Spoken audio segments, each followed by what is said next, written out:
एक बार फिर से शक और नफरत के घेरे में आ गई है वसुधा।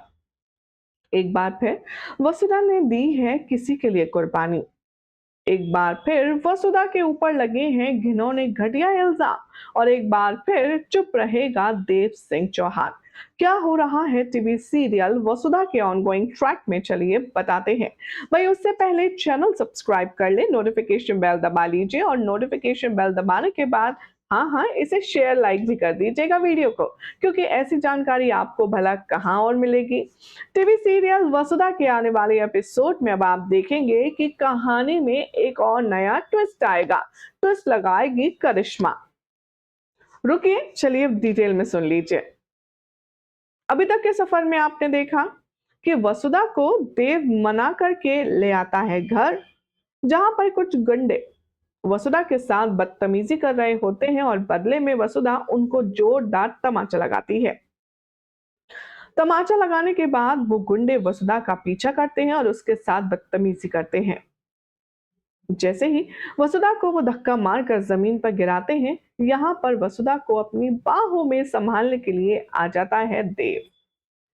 देव सिंह चौहान को अपने पास देखकर वसुधा तो माइंड ब्लो हो जाती है, क्योंकि उसे लगता था कि शायद उसे कोई ढूंढ नहीं पाएगा जब वो हमेशा हमेशा के लिए घर छोड़कर आ गई है। वसुधा को ये नहीं पता जब से वो गई है तब से देव सिर्फ उसी को ढूंढने के काम में लगा है और फाइनली अब हो जाती है वसुधा और देव की आमने सामने मुलाकात। वसुधा हैरानगी भरी नजरों से पूछती है, आपको कैसे पता चला मैं यहाँ हूँ? देव कहता है कि मैं जानता था कि तुम यही होगी, अगर कहीं मिल नहीं रही हो तो। और इतने में गुंडे देव पर अटैक करते हैं। एकदम हीरो की तरह देव उन गुंडों को छठी का दूध याद दिलाता है और वो जबरदस्त तरीके से वसुधा को बचाकर अपने घर ले आता है। वसुधा को वापस देखकर सभी के दिमाग घूम जाते हैं, स्पेसिफिकली चंद्रिका और नंदिनी। जहां ये दोनों खुशी मना रही थी कि अब वसुधा इनकी जिंदगी से और देव की जिंदगी से जा चुकी है, तो अब देव का हाथ पकड़कर वसुधा ने मारी है री एंट्री। और अब यहाँ पर बहुत बड़ा ट्विस्ट आएगा। शो के नए प्रोमो में दिखाया गया है कि देव बहुत ज्यादा टेंशन में है, क्योंकि उसे एक इम्पॉर्टेंट मीटिंग अटेंड करनी है। इस मीटिंग के लिए देव को अपना लैपटॉप चाहिए और लैपटॉप कहीं मिल नहीं रहा है। एक कमरा, दूसरा कमरा, तीसरा कमरा, एक एक करके देव पूरा घर छान लेगा, लेकिन उसके लैपटॉप का नामो निशान कहीं होगा ही नहीं। ऐसे में देव जोर से चिल्लाकर वसुधा और चंद्रिका को बुलाएगा। वो सबसे पूछने वाला है ये बात, मेरी बहुत इंपॉर्टेंट मीटिंग है जिसे मुझे अभी लॉगिन करके कंफर्म करना है। उसके लिए मुझे लैपटॉप चाहिए और मेरा लैपटॉप कहीं मिल नहीं रहा है। क्या किसी ने मेरा लैपटॉप देखा है? अब कोई भी यहाँ पर हामी नहीं भरेगा और वसुधा भी समझ नहीं पाएगी कि देव का लैपटॉप आगे जा कहाँ सकता है। चंद्रिका सारे सर्वेंट्स को इकट्ठा करेगी और उनको ऑर्डर देते हुए कहेगी, घर का कोना कोना छान मारो, एक एक जगह पर अच्छी तरह से चेक करो कि देव का लैपटॉप कहाँ है, जाओ जल्दी करो। सभी लोग अपने अपने हिसाब से भी ढूंढेंगे और तभी पहुंचती है नंदिनी चंद्रिका को लेकर स्विमिंग पूल के पास। इतने में देव भी आ जाता है और उसका लैपटॉप स्विमिंग पूल के अंदर गिरा हुआ होता है। देव हैरान होता है कि आखिर उसका लैपटॉप स्विमिंग पूल के अंदर कहां से आया और तभी यहाँ पर शक की सुई घूमना शुरू करती है। चंद्रिका कहती है, हम समझ नहीं पा रहे हैं कि आखिर किसने तुम्हारे लैपटॉप के साथ ऐसा किया है। जिसने भी किया है उसे ये बात अच्छे से पता थी कि तुम्हें ये इंपॉर्टेंट डील साइन करनी है और इसीलिए डील से सिर्फ 10 मिनट पहले, 5 मिनट पहले इस लैपटॉप को गुमा दिया गया। लेकिन ये कर कौन सकता है? तभी नंदिनी यहाँ पर हाथ उठाते हुए कहती है, मैं जानती हूँ कि ये किसकी हरकत है। मैंने इस हरकत को करते हुए खुद अपनी आंखों से देखा है। चंद्रिका पूछती है कि किसने किया है ये। तभी नंदिनी वसुधा की तरफ उंगली करते हुए कहती है, वसुधा ने। और वसुधा खुद यहाँ पर हैरान रह जाती है। वसुधा कुछ नहीं कहती, ना चाहते हुए भी उस पर ढेरों इल्जाम बैक टू बैक नंदिनी लगाती रहती है। वो कहती है, मैंने खुद अपनी आंखों से वसुधा को देव के कमरे से बाहर निकलते हुए देखा था। आखिरी बार देव के कमरे में जाने वाला शख्स कोई और नहीं, सिर्फ और सिर्फ वसुधा ही थी। और हो ना हो, ये लैपटॉप फेंकने की हरकत इसी की है।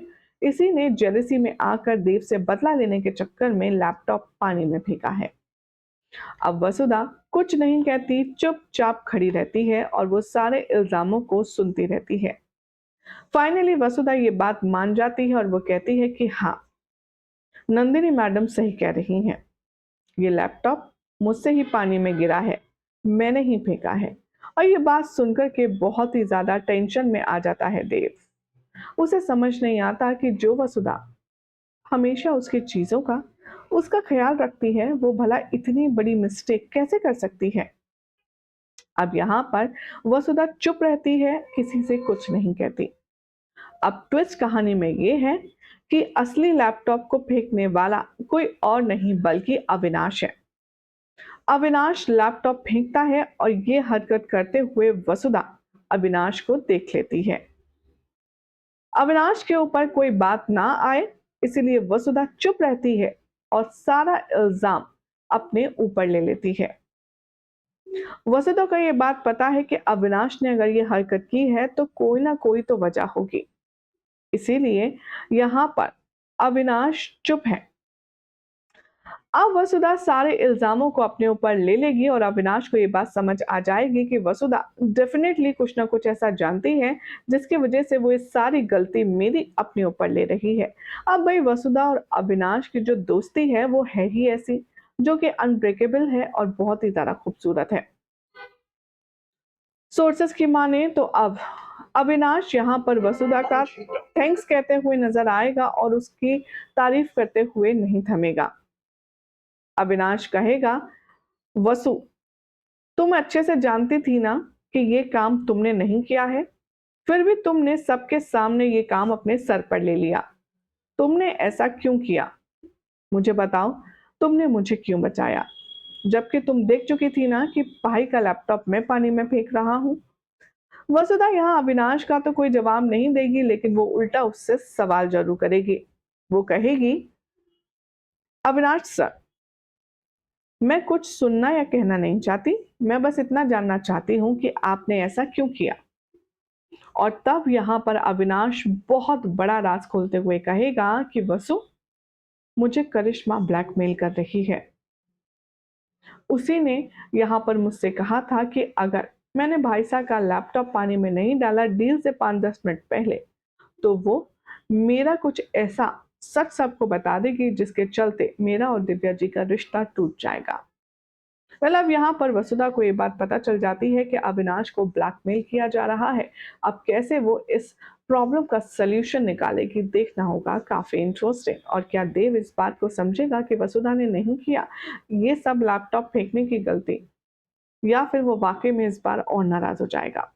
आप अपनी राय कमेंट कीजिए, चैनल सब्सक्राइब करें, नोटिफिकेशन बेल दबाएं और देखते रहिए सीरियल सियापा फॉर मोर अपडेट्स।